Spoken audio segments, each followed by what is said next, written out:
Swim check 1, 2. Bike check 1, 2. Run check 1, 2. I think we're ready. Let's try this. Welcome to the Try Beginner's Luck podcast, a podcast where we explore the sport of triathlon from a variety of perspectives to help beginner triathletes on their journey. I am your host, Mashonda Shines. Welcome back to another edition of Try Beginner's Luck. Yes, we're back. We're still doing beginner stories, and I hope you are loving the stories. Put yourself back at your first triathlon. Think about all of the emotions that were going through your head. Yeah, scared, nervous, excited, thrilled, because that's my word of the season. But the one thing that resonates is when you cross the finish line, mission has been accomplished, and you feel like you are a new person because you gave it your best try. So we're going to keep the party going, and we are going to invite a friend, a new friend-ish, a teammate of mine, Mr. David O'Donnell, to the Try Beginner's Luck podcast. He's a graduate of University of North Carolina, Chapel Hill, and he's always enjoyed trying new things. But now, as he's a new father, he needed to figure out how to pass the love of lifelong learning onto his daughter. So, yes, he has less free time, but he needed to prioritize some hobbies. And that included consolidating some into the multisport, which essentially means one, right? So in this new world with new challenges, data, gear, and disciplines, it suits him absolutely perfectly. So David is also an ambassador to the GRIT team. You wonder, how do you know about being a member of a team so early on in your career? Well, don't worry, we're going to find that out. David, welcome to Try Beginner's Luck. How are you? I'm doing very well. Thanks for having me. Well, thank you for saying yes at such a fine hour in the evening. Well, David, of course, I had the opportunity to kind of read your pre-interview questions. And so I was just shocked to find out that we were at the same race and didn't even know that we were at the same race. So let's just talk about your start into this beautiful sport. Take it away. Yeah, so I think a lot of people may have a similar story in some ways, in that they have a friend who's kind of bugging them to go do something or bugging them to join something that they're interested in. And I just happen to be someone who has a hard time saying no to those friends. And so my friend reached out to me, said, hey, I'm a member of this organization. It's a really cool thing that we do. We're trying to introduce more people to, and especially more people of color, to triathlon and multisport and everything along those lines. And so he wanted me to join, and then he wanted me to do a triathlon with him. So earlier this year, I was able to get out and do a very beginner-friendly triathlon to kind of build that confidence for me. And it just took off from there. I really enjoyed that first race it was an indoor triathlon. So we did pool swims back and forth, and then we jumped on a stationary bike, and then we ran on a treadmill. And he bested me by one lap of the whole thing. And so it got my competitive juices flowing, and immediately I had to sign up for the next race. And that, it turns out, was the race that you were at as well in Lake Anna, Virginia in May. So that was my first Olympic triathlon, first open water swim, a lot of firsts there. But I really, really enjoyed that as well. So I'm very much on the bandwagon at this point. Oh, yeah. I love the fact that your friend who politely asked you to join a team with him and to do a triathlon, he then laps you, and your competitive edge was like, oh, no, you didn't. Bet I'm going to come after you, and I'm going to do another one. That's all we ever need, is a friend to challenge us. Now, is your friend, did he do Lake Anna with you, or did she do Lake Anna with you? No, he actually did not do Lake Anna, but he is doing Ironman 70.3 Wilmington, and somehow he talked me into that as well. So I'm going from the sprint distance or super sprint distance all the way up to a half Ironman by October timeframe. So hopefully I can get him there, but we'll see. Okay, so how does that feel? You're going from super sprint all the way to 70.3 in October. Have you even wrapped your mind around that yet? The training is kind of forcing me to wrap my mind around it with the Okay. hours that I have to put in during the week, but mostly in the pool too, because that's where I really have had some issues getting more confidence there. But yeah, I'm excited for it. I'm really looking forward to the challenge of kind of getting into that next level of distance and seeing where I want to kind of sit within the multi-sport environment as a whole. I love it. So let's take a step backwards. Were you an athlete growing up? Like, have you always been in athletics in some capacity? Yeah, I've always been into sports. In high school, I was playing baseball a fair amount. And then in college, I would do pretty much every intramural activity you could do. So multiple sports, not multi-sport though. And all throughout the way, I've just always had an affinity for team sports and got into strength training and things along those lines in my early 20s. And more recently, I've been reading a lot more about endurance sports and trying to get more into that. And that's just really launched and made a perfect marriage with the multi-sport discipline. Okay. So the perfect marriage into multi-sport discipline. Let's talk about your very first race. The very first one that was a pool swim. Walk us through that day. Yeah, so it was a very different event. The starting time was about 7 o'clock at night. And so we ended up driving about an hour north of Washington, D.C., where my friend and I were located. And we went to a bar restaurant right beforehand. We're hanging out with my wife and my daughter and him and his girlfriend and a couple of other friends. And then we just went off over to the rec center, walked around a little bit and got everything settled in and tuned up, made sure that the stationary bikes were sized appropriately, or we knew how to kind of size them and make sure they fit. Went into the pool area and watched a couple of the waves before us going back and forth in the pool. And we just checked everything out to kind of get a nice little pre-race check in of everything. Fortunately, because it was indoors, it's not like we had to cover miles and miles of any kind of stretches to see what everything was like. As long as the treadmill worked, as long as we were able to jump in the pool and get on the stationary bikes, it was all within about maybe 500 yards of each other. So as I was going through and getting ready, I had not been a strong swimmer at that point. I'm still not a strong swimmer, but I managed to go back and forth across the pool and do the 500 in a decent amount of time, doing side stroke the entire way because I have no idea at the time how to do any kind of front crawl or anything like that. Got out of the pool and was very excited going into the indoor transition, if you will.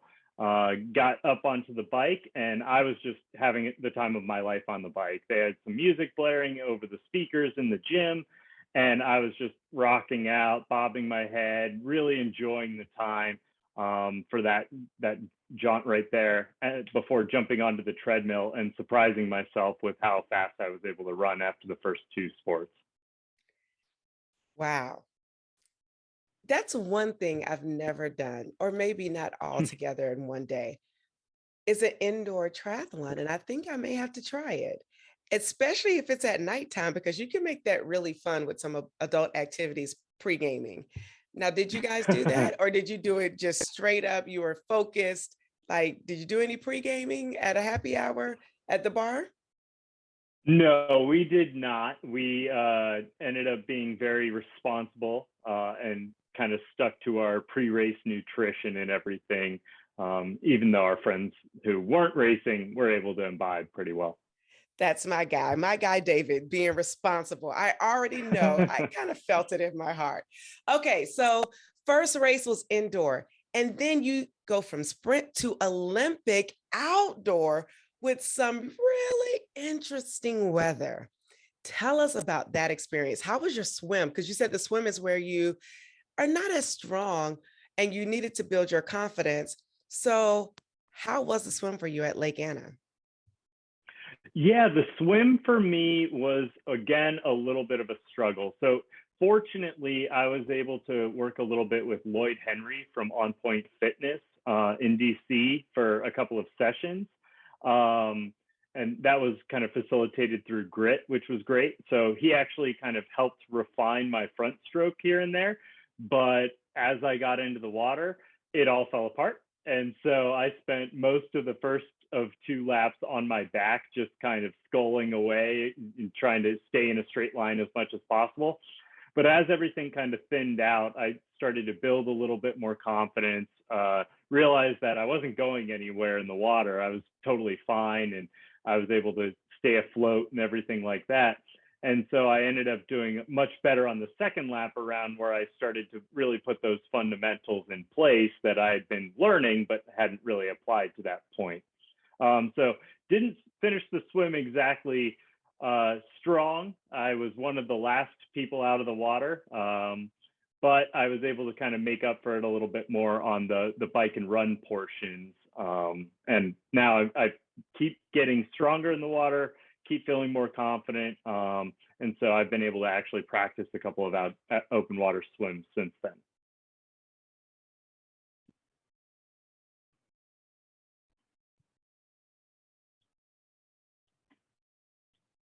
I think you're on mute.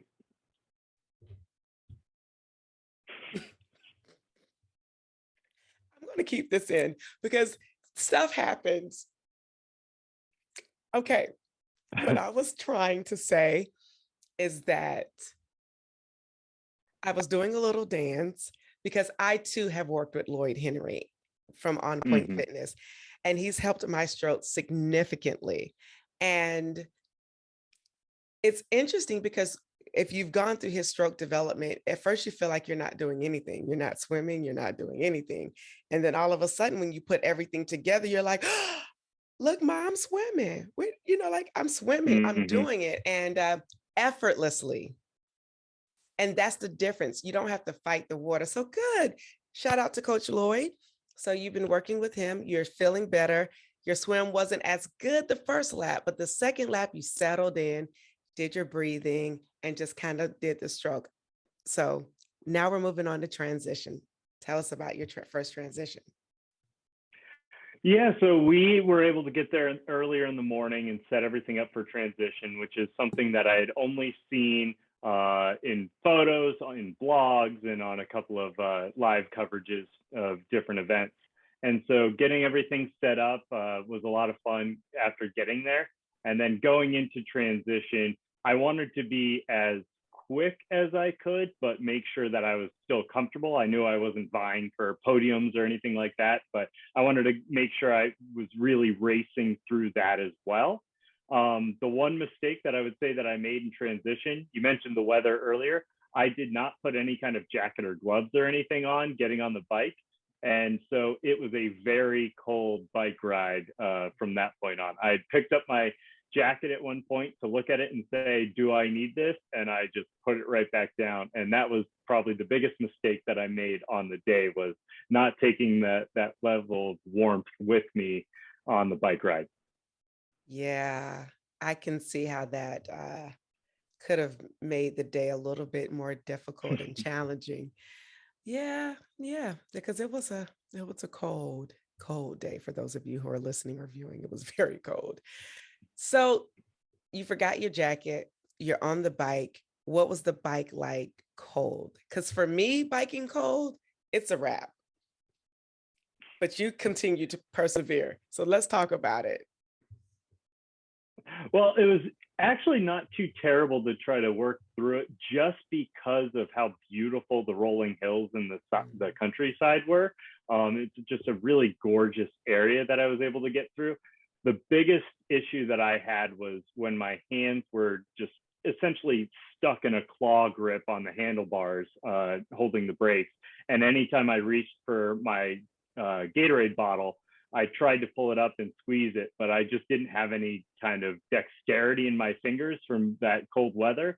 And so I wasn't able to get as much nutrition in on the bike as I wanted to. But all in all, I just kept riding, enjoying the time that I was out there, even though I was slowly shivering as I was kind of moving around the course. Slowly shivering. All right. So we you're coming back home to Lake Anna, essentially. So coming back into T2, you're driving in, you're excited to get off the bike. Tell us about your T2 experience going into the run. Yeah, T2 was great. I was able to jump off of the bike at the line that they draw for you, ran through the mud and muck to get over to my shoes. And had to put some socks on first, threw the shoes on. And I knew at that point I was going to be able to kind of make up a little bit more time, but also warm up. Because as I kind of got going on the run, my engine started kind of revving up a little bit more. My body started heating up. And coming out of that initial transition, it was pretty nice to run uphill and kind of get that level of warmth back into my fingers, feel like I could move them around a little bit, get the legs pumping again, and really just kind of own that last 10K. Love it.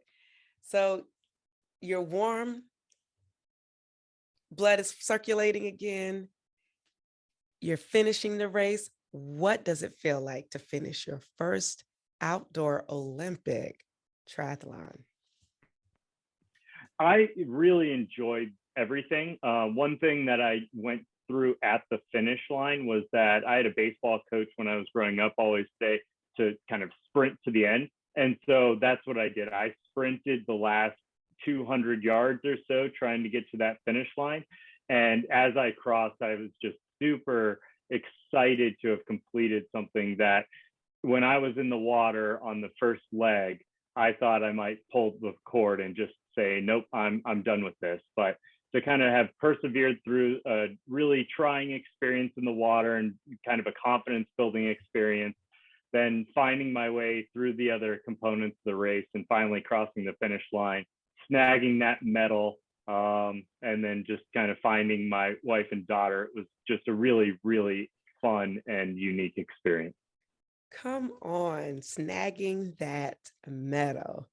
Oh, taste and see how it's good. Did you take one of those pictures where you bite the medal? Like, yeah. Yes, absolutely. And I actually have it right here anyways. It's wooden.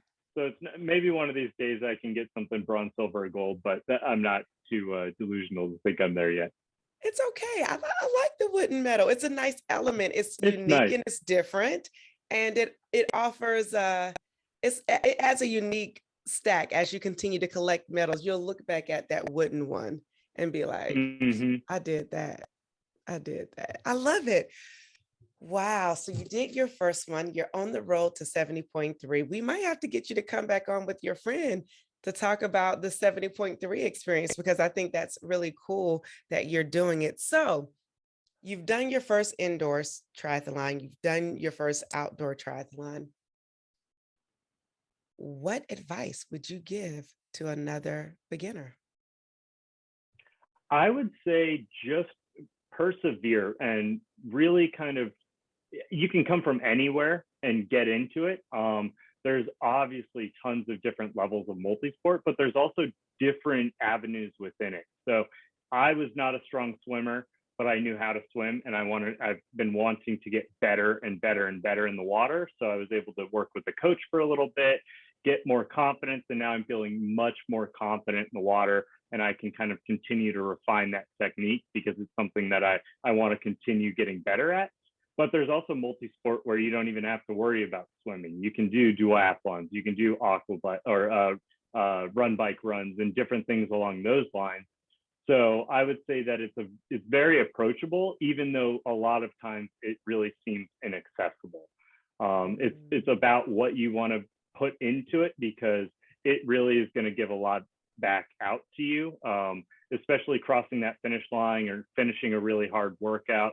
I'm doing workouts now as part of my training that I would have only kind of dreamed of being able to do as a race at some point. So really kind of building that fitness and wellness into my lifestyle has been a real turning point for me. So I think if you can get over that initial hurdle and that initial trepidation associated with getting into the multi-sport discipline, I think there's a lot of great benefits and rewards waiting out for any new person. You really make my job so easy, David. I need you to know that. I'm like, you're hitting all the points, all the questions that I would normally ask or, try to pull out of my guests, but you're doing a fantastic job. I want to go backwards a little bit and talk about your training. Did you follow a training plan? I know you worked with Coach Lloyd at On Point for your stroke development, but are you working with a tri coach to help you with your training plan? Like, how are you getting your plans? Yeah, so I did a ton of research and reading of magazines and especially triathlete magazine, getting into different blogs and things like that. But the thing that I found that has really enabled me to focus on a training plan has been through Trainer Road. So they're normally known for their cycling stuff, and there's a lot of great cycling stuff on there for the training plan, but they also have that run and swim mixed in for their workouts. They're just not tracked in the same way. And so being able to kind of put that weekly calendar together, put those different phases and mesocycles on the book so I can look at what my base phase is, the build, and then getting into that specialty phase before the event. It's really allowed me to really do the work that's prescribed instead of having to figure out, am I doing the right things in the right places? So I'm leaving the design of the training program to machines and people who are better than I am and more familiar with the disciplines. And I'm just going to kind of do the work prescribed.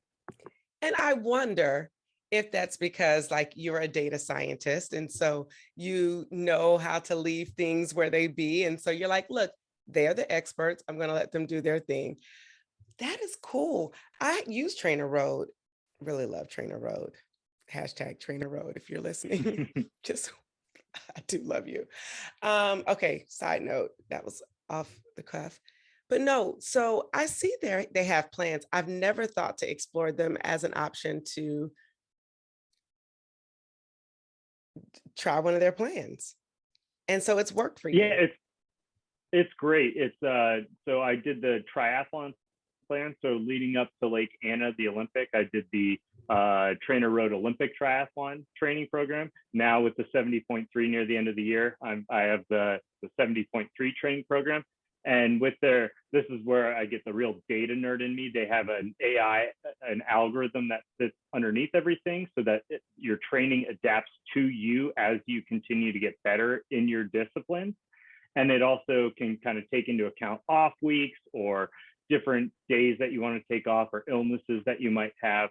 And so it's really been great to just follow that plan because I get to see everything all the way through and kind of put my A races and B races in there as well and have everything adjust and tailored to what I need to do. Wow. And that means everything is included in the original monthly price or yearly price or annual price that you pay. But I wonder how are the swims and the runs tracked? Yeah, so they prescribe the workout and then I kind of tee it up in my Garmin. So if it's a swim, like today it was a warm up and then a continuous swim for a period of time and then a cool down. And so I just log the workouts in my Garmin and just make sure that I'm tracking it on my Garmin watch. And then for swims and runs with Trainer Road, it's just clicking a check mark that you completed it. And then you can kind of say if you needed to take like time off or anything along those lines. Okay, I got you. Because I know with the cycling portion, it does do I guess Yeah. it's called that adjusting variability where it adjusts to your fitness level. But I was wondering how that happens with the run and the bike or the run and the swim. So cool. All right, all right. I love it. And I think this goes to another way that you can get what you need without busting the bank. You can purchase Trainer Road, have it for your cycling, but then also use it for training plans that are outside of the discipline of cycling, which I think is really cool. And that's why it's so good to talk to people, because you always, well, at least I'm always learning something new. And I hope that you all are learning something new, because who would have known? I would have been like, oh, that's not that good. But clearly it's working for you, David. And so to all of you who are listening, if you cannot afford a coach, at some point you may want to have that more personal interaction. But until that time, there is no excuses, because you can do Trainer Road as an alternative if that fits within your budget. I love it. I'm here for it. Okay. Thank you, David, for putting us on to something very new. Yeah, absolutely. I love it. Okay. So, first year, 2 races down. You have a race in October that's a 70.3. By chance, I'm just asking, are you going to go ahead and do a full this year and make it a banging year? I don't think a full is in the books. I've been joking that I might get the half of the Ironman tattooed if I complete the 70.3 and just leave the other half there undone until I go do a full one. But with the amount of training that the 70.3 is kind of thrown at me, I want to get through that one first and see if I have that same level of energy and excitement that I had after the sprint and Olympic distances. Okay, I love it. I love it. The half. We're going to be looking for that half. M. Dot. What is one thing or a few things that you learned during this first portion of your training that you will do differently as you move forward into the second half of your training, as you train for the 70.3? Yeah, I think there's a couple of things. The first is really focusing on form in a lot of ways, especially with the swim. I did a lot of flailing in the water. I still do a lot of flailing in the water, just a little bit less of it and a little bit more purposeful. But focusing on like narrowing that form in, and not just on the swim too, but also on the bike and on the run. Because I found that as I was able to work more on keeping my shoulders down, being in the right positions, I was getting more efficient with my swim stroke, with my cycling, pedaling cadence, and with my run, to the point where I didn't have to do more work to get more benefit out of it. So it's not just kind of going out there and doing as much volume as possible, but actually kind of making sure that everything is purposeful in what I'm trying to do. I love it. And as we wrap this up, you're a part of a team, Grit USA. Tell me, what is it like to be a part of a community as you train for these races? It means a lot. It's great to have supporters out there to be able to kind of show up at a race and have 4 or 5 other people wearing the same things or hearing "Go Grit" just from anybody who's passing you by, wearing the same jerseys and things like that. But it's also a lot of fun to go and support them at different races too. I mean, there's tons of different caliber athletes in our group. I am constantly checking Strava to see what the upper echelon athletes are doing. And it just baffles me when they go for a 100-mile bike ride on just a random Thursday or something along those lines. But it's really kind of building that community has allowed me to really find a home and become much more comfortable and confident in this space that has been new to me. Well, I don't think we need to do anything else. David, you've answered everything and given us more. And what I love is that whenever you try beginner's luck, you always win. That's it for us. Thank you so much, David, for joining us today. And I'm Ashonda, and we're out. Peace. Welcome back to another edition of Trial Beginners. Like I say edition, and I guess I should really change that, but that's what's in my head and that's what's happening because each time I get to record, it is truly a new edition, even though some of these might be pinned together and you have two episodes in one. But you guys get it and you're working with me because again, I'm still a beginner at this and we're figuring our way through all the things. So y'all know I love a good relay story. And this relay comes all the way from Austin, Texas, y'all. I am so thrilled. The Pink Strong Tri just went off a week or so ago. And I talked to the race director, Camille Baptiste, and we were just talking. She was checking in on me, making sure life was good. And she started talking to me about this relay. And I said, you have to get me them. I need to talk to them ASAP. And sure enough, it worked out. So I have one of the duo relay team with me today, and that is Miss Koren Ann. Hey, Koren, welcome to Try Beginner's Luck. Thank you for having me. Ah, wonderful. I am so grateful that you're here today. I love a good relay. You might not have known because you're just meeting me, but that's how I started in this beautiful sport. I started off doing the swim leg of a relay and was like, what is this happening around me? What type of event am I at? And realized, oh, you're at a triathlon. So, with all great things, that became a goal of mine. I was like, well, I want to do my own triathlon and do all three of the sports into one.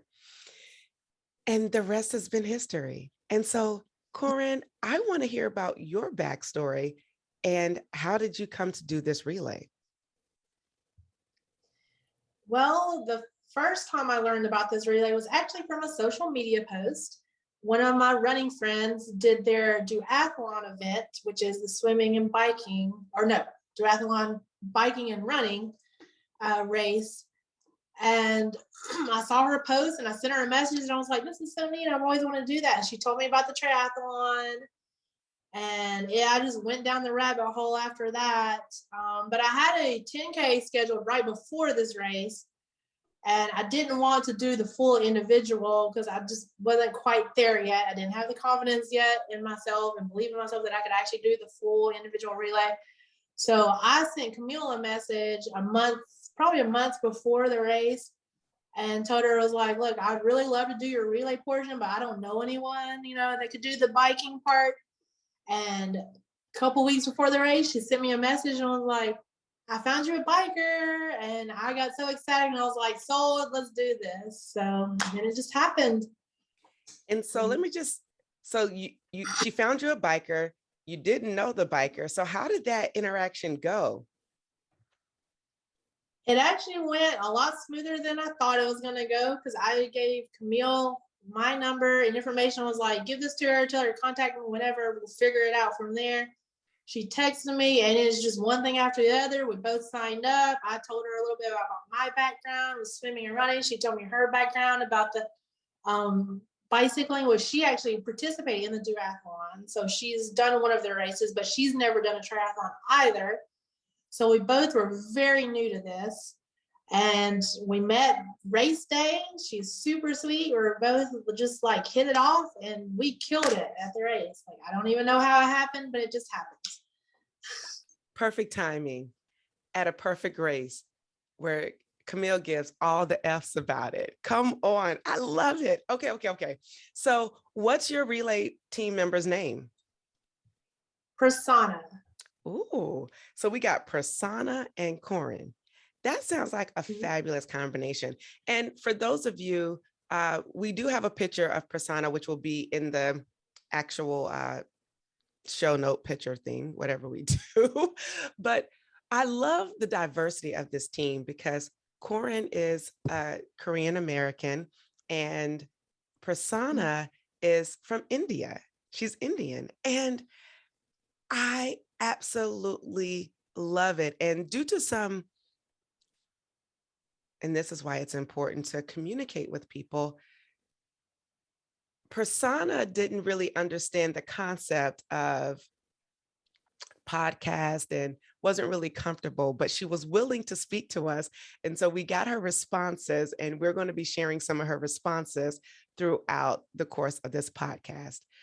With that said, tell us about your swim background, because you did the swim leg as well as the run. So tell us about your swimming background. So swimming has always been a part of my life. I grew up on the lake in Alabama, and so I mean I could swim before I could walk. It came very natural for me. I started swim team at a very young age when I was 11, which actually my mom signed me up because my parents were getting divorced, and she wanted something to keep me busy, keep my mind away from the stress that was happening. And so she signed me up for swim team, and I got sucked in and loved it. Did swim team all through high school till I graduated. And then after swim team, I actually coached. I helped. I was an assistant coach for my swim team, my hometown swim team, for 2 years after that. And so swimming has just, it's always been very natural, very easy for me to pick up. And I've always loved it. So I love it. So swimming is in your comfort zone, and it's in your wheelhouse. So how was the swim the day of the race for you? I've never felt so nervous in my life because I haven't raced or competed in swimming since I was like 18. And so all those feelings came back, the butterflies, but also I was nervous, but so excited. I mean, we were all lined up in our little waves, and I just could not wait to get in that pool. And of course, I got in, and it just, all the butterflies went away, and I was in my natural element, and I killed it. I feel like I killed it. It was awesome. I loved it. So Wonderful. So you're in your element, and then you hand it off to Prasanna. So Prasanna, she's a biker. Can you tell us a little bit about her background a bit? honestly, I don't know that much about her background. I just know she has competed in bicycling before, and she actually has a road bike, which I do not. So, and she did a great job. She had a great time for her bicycling portion. And I hope I can learn as much from her as I can about that part. So she did a great job.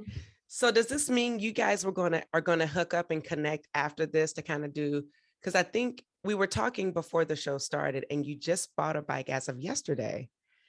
So, and off Craigslist, might I add you.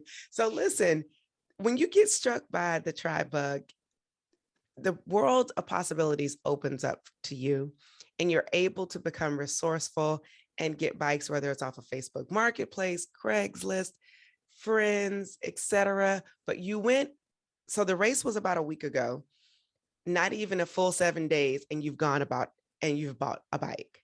That goes to show you the power of whatever was in the energy at Pink Strong Triathlon. You was like, I'm in it. Absolutely. Because biking does not come natural. I mean, as a kid, you ride your bike, but I don't know anything about competing in any kind of bike race or any. I don't know anything about road bikes. I don't know about how to take care of a bike. So, but after that race, I was just like, I've got to figure it out, and it's going to happen. So I just did it. I mean, and I've already kind of hooked up with some of the friends I met at the triathlon, and they've invited me to group rides. So I want to try to, that's really going to be biting the bullet for me, and just getting out of my comfort zone. But I want to do it. So, I mean, okay. I got to do this. Yes, you're going to do it. You're going to try this. Yes. Okay. I am so excited because I'm just always excited. My mother told me yesterday, she was like, I mean, sometimes your energy scares me because I'm just like, it's too much sometimes for me. And that's my mama, y'all. So imagine what other people are saying behind my back, but I don't care. Anyway, so I am so excited because this is what it's all about. You went to Pink Strong Triathlon not knowing all the people you knew you were going to meet. You hook up with Prasanna, and now you walk away with friends who you can bike with. You can't tell me this is not a bomb community. Absolutely. I got a huge community feel there at the race, and everyone was so nice. And I think they could probably tell it was my first one. I don't know, but they were super friendly. They came up to me and told me, "Good job." I mean, everyone's so welcoming. They could tell when I got there in the morning, I was a little lost, like I have no idea where to go. And they immediately gave me instructions and made it was such a smooth event. I mean, it was great. And the energy, that's what really, I feed off high energy people and positive energy. And it was just, I was surrounded with it and I loved it. Loved it. And Come what's on. special strong race is that it is for just women. And that I loved that. That was, it definitely helped me feel a little more comfortable, Mm-hmm. starting out just women and women's community. And it was just great. It was amazing. I'm definitely attending the event again for sure. Come on, we got a repeat. We have a repeat. I'm going to just go ahead and say it, triathlete, who is coming back to Pink Strong in 2023. I love it. I love the energy. And that just speaks to who Camille is. Camille put so much thought behind her event. We talked a couple of months prior to the event. I actually had her on the show earlier this year. And afterwards, we just kind of talked about her strategy and why she takes so much time and thought around her races and making them different, but yet welcoming and inclusive. And that's important. So I am so glad that you are like a testament to what Camille wants to see at her races. And so shout out to Camille for putting on an amazing race. And maybe one year I can get down there and participate with y'all. This will be so cool. So Prasanna does the bike. She's coming back in to T2 to transition the chip to you for the run. Tell us about that run. So it was half trail, half road, wasn't technical trail, it was pretty flat. I will have to say I was a little more exhausted than I thought it would be. It was 2.5 miles, which 2.5 miles to me is like, I run half marathon. So 2.5 miles to me is like an easy run. But it was tough. It was tough. I was out of breath. I had a little bit of a break between the swim and the runs. I was like, well, this will be good. At least I have a little bit of break. I could change clothes, all of that. But my body was tired. And I mean, I ran a little bit slower than I wanted to, but it was great. I mean, just doing two sports like that, and running, by the way, is my second sport. Swimming is my first sport. And running is hard for me. It does not come natural to me like swimming. It is a lot of work. I'm going to have to train a lot to be good at running or even to complete any race. But the run part was really fun. And then the finish line was great. Prasanna was at the finish line. I have photos of us together. And she ran through the finish with me. So we had that, huge team feeling.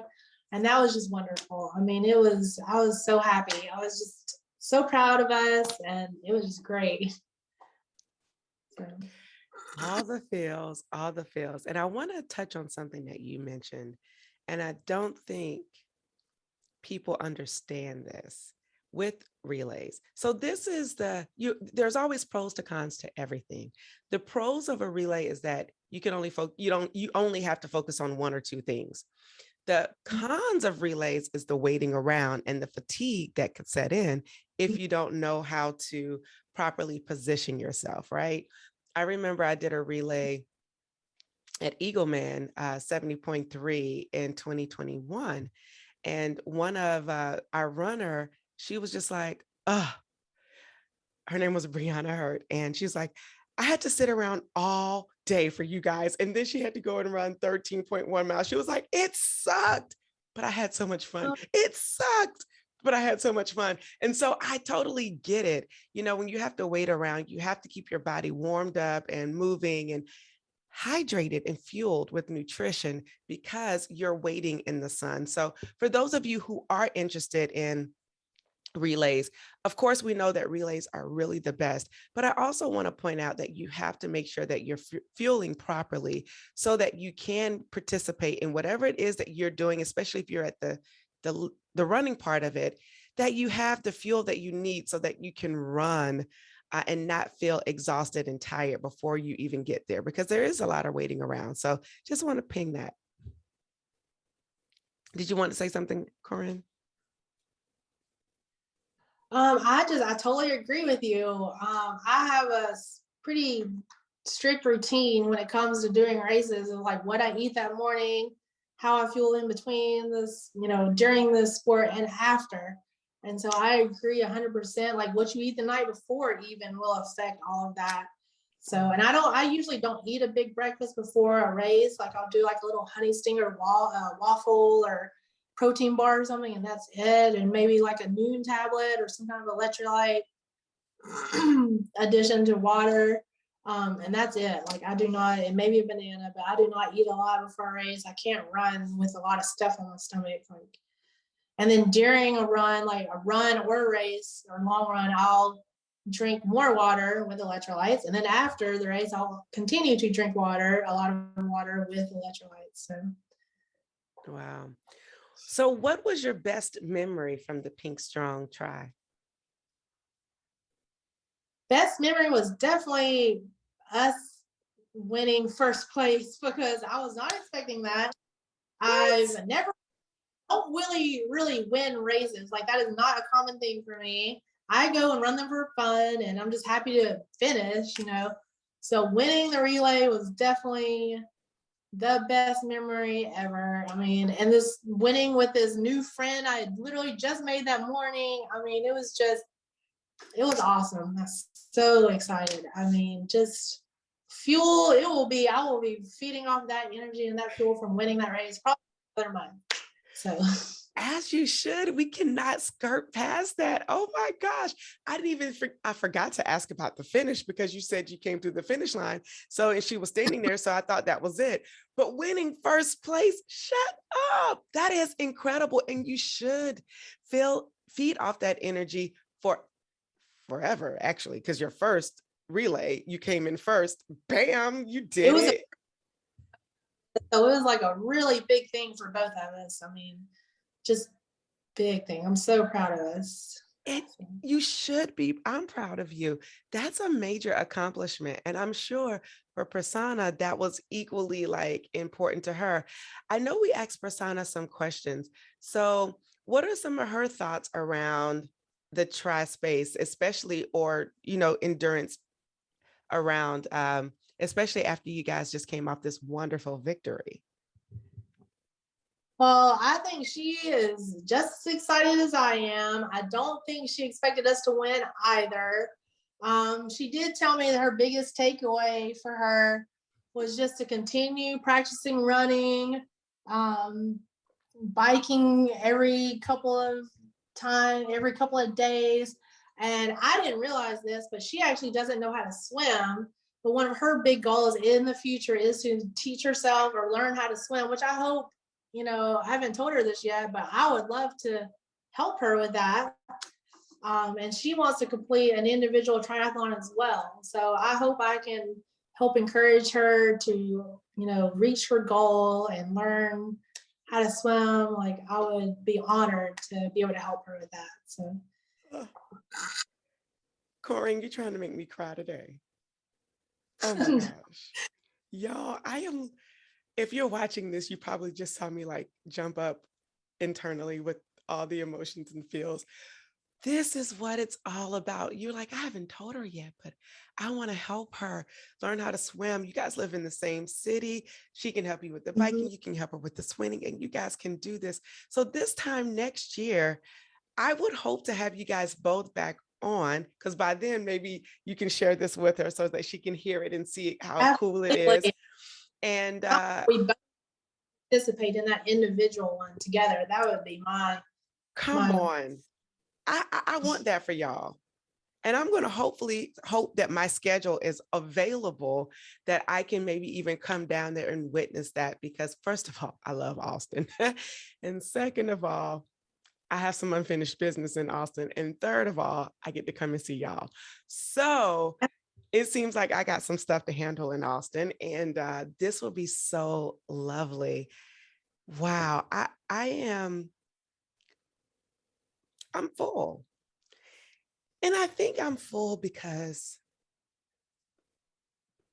this is what Trial Beginners Luck is all about. It's not about going out there wanting to be the fastest, but ultimately you want to compete and do it well. But the objective is just to try and to try from where you are. There's no excuses as to why you can't do something. If you can't run because of knee issues or hip issues or joint issues, guess what? You can still try, do a relay, and let someone else, you do the swimming or the biking, and someone else could run for you. It's teamwork, it's a collaborative effort. And I want to say thank you for not being scared to reach out to Camille to say, hey, listen, I want to do your race, but I don't know how to bike.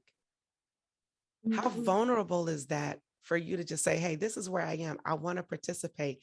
And Camille showed up for you and said, I got you. I got someone who doesn't know how to run or swim. Perfect team combination. First time trying a relay and first time on the podium. Man, what an exciting story. So Yes, exciting. I would like to add just to all of this positive talk. Camille is freaking amazing. Like when she told Yes. a bicyclist, I got so excited, but then I realized, oh my gosh, I have no idea what I'm doing. Like, I don't know anything about transitioning. I don't know anything about competing in a pool. And so I started hitting her up, asking her all these questions. And she was right there answering me so quickly, was so just nice about answering my questions. I even apologized like 3 or 4 times. I'm like, I'm sorry, I'm bugging you so much. Like, I just really don't know what I'm doing.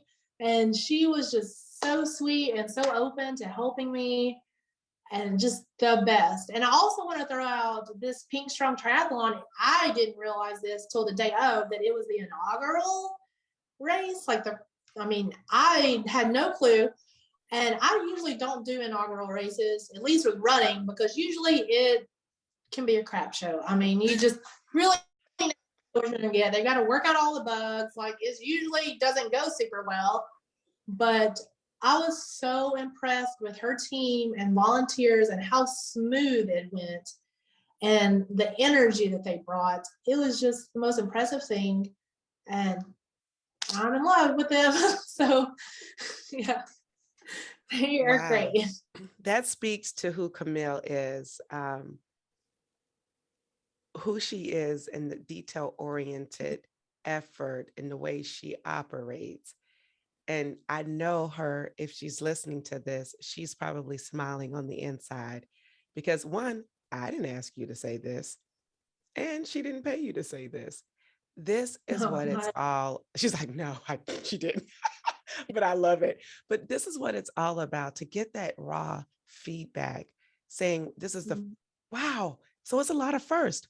It just caught on. Her inaugural Pink Strong Triathlon, your first relay, your first win.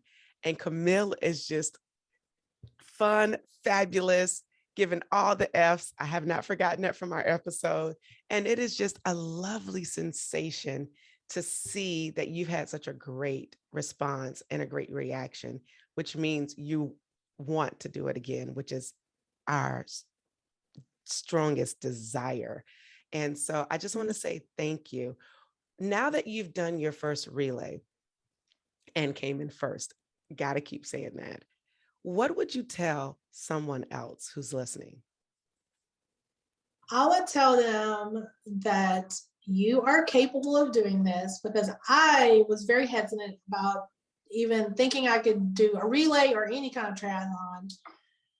But after just seeing the variety of age ranges, very young kids to older women, and how much they could accomplish, all different types of women, I am confident that anyone can do this. Even if you can't swim, can't bike, can't run, you can learn. So I would just like them to know that like anyone can do this. It's a very open community. There are so many resources out there, so many people that are willing to help you. Like it is possible. Anyone can do this. And if I'd had this confidence before, I probably would have did a triathlon a long time ago, honestly, in my younger years. But I'm just so happy I found this. So, and I'm so happy. Like, I want to thank Pink Strong for giving me the confidence. in me and, helping me believe in myself. I mean, for sure. So. Well, I think we got to end this before I start to cry and I know, I feel like this season, I've just been like a crybaby and just so emotional. But this just warms my heart so much. And you are saying that having the confidence to do this. And I know being a triathlete has changed the way I viewed my confidence, and it's encouraged that. And so I know the power and the life-changing component that this sport can bring to one, because it's done it for myself. And to hear you say how it's done that for you, it's only up from here. And especially as women, we have so much that we are already fighting, whether it's, body positivity challenges or, mental health, whether it's nutrition, whether it's, thinking, body dysmorphia. We have a lot more. Menopause for some women, we just have so much that we have to ingest and overcome to be confident in some aspects. And trying is a good way to combat that. And so, Koren girl, thank you for trying. Thank you for being open enough to seek out a relay, because now, as a result of your exposure, you are now going to go and fulfill a full triathlon. And perhaps by the end of this year, because it's still just June. So you just bought a bike yesterday, and that means you got time to get out on the road and register for another race. Honey, the world is your oyster. Find you a race in the local area. And then by the time you come back to Camille's race, Pink Strong in 2023, you'll be like, bam, I'm ready. And you'll be placing in your age group. I'm just going to go ahead and put it out there, and we're going to manifest that. She's like, oh, I don't know. Believe in you. You believed in you for this race, and look what happened. You can do it. All right, guys, that's it for us. Thank you so much for being with us, Koren. I appreciate you. And whenever you try beginners luck, you always win. I'm Mashonda, and I'm out. Peace. Y'all, we back. We are so back. Let me tell you. So I cut the podcast off, and we started talking, and I could not let this opportunity escape us. So this is also the first podcast that Koren has done. And she was telling me how she goes to races to make friends. And let's just talk about that. Tell me what you were saying, because I think it's important for people to hear this. So I was just saying, like, I'm an extrovert, but I'm not really a big social person where I go to bars to meet friends or whatever. The way I make friends is I go to run groups or fitness groups or races. That's how I make friends. And I'm actually very good at talking to strangers and making friends very easily. That's just something in my personality that I've been very good at, and I'm thankful for. And now I'm in the triathlon community, and I made so many friends at that race. And so now I'm hoping in the future I can make new friends at clinics or bike groups or whatever. And that's how I make friends. And it's great. The community here is just wonderful and so accepting for that. As you can see, I'm floating on cloud 9, and we're officially out again. Peace. Thank you for tuning in and listening to this episode. We need your help so we can continue to try at TBL. So for more information on where you can find and subscribe to this podcast, visit www.trybeginnersluck.com. And don't forget, whenever you try beginner's luck, you always win.